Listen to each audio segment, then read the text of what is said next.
Hello everybody. A lot of you guys have been asking questions about my new company DressCode, so I thought I'd make a quick video just to explain the idea behind it, kind of where I'm coming from, but also to take the chance to address you guys and to say thank you for all the support that you've shown. You know, a lot of you I haven't seen in a long time, so I really appreciate all the likes and the comments and the shares. You know, starting your own business can be a bit scary, a little bit daunting at times. So every single, sign of appreciation, it really makes a big difference. So thanks so much for all of it. So I'll start from the beginning.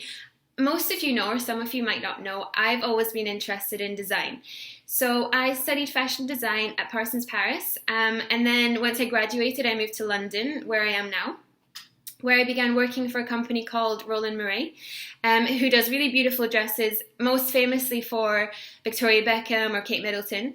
And then I went on to work for Burberry Prossum, where I was doing the fabric development for women's wear and menswear runway show, which was great. But in January of this year, I decided to do my own thing, which is DressCode, the uniform company.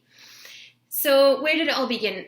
Basically, I was getting my nails done with my mother in a nail salon, and I noticed the uniforms of the spa, the nail therapists, and they were wearing this bright pink head-to-toe fuchsia uniform, and it was a typical, mandarin collar with the diagonal opening, that oriental style thing, and there were two elements of it. One element, I felt like, these girls, they look good and they kind of match the interior of the salon. They look professional, they look clean. I felt like I was maybe getting more for my money than I would in another salon, and it made a difference to me as a customer.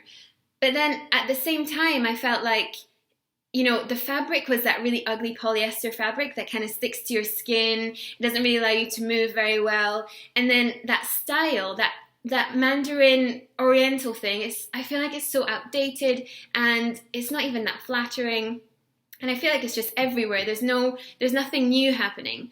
So yeah, I felt like although it did make a difference to me as a customer, I felt like I was getting a better service.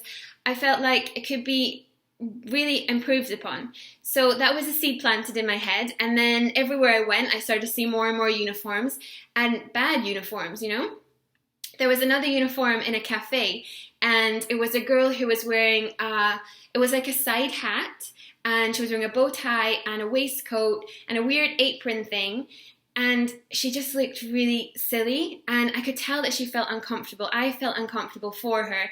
The whole vibe of the place was just a bit off.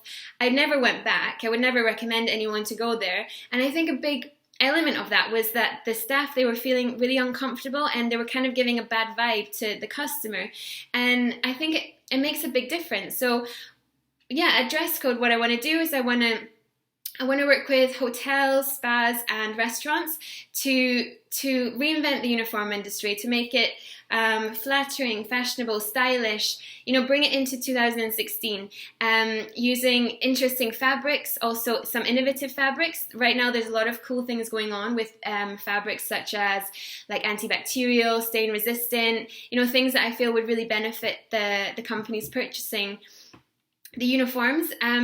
And yeah, and if I can make a difference to the day of the hotel hostess or the waitress and make them feel good in what they're wearing and make them proud, then that would really make everything worthwhile. So that's the idea. Thanks again for all your support, and I'll hopefully speak to you all soon.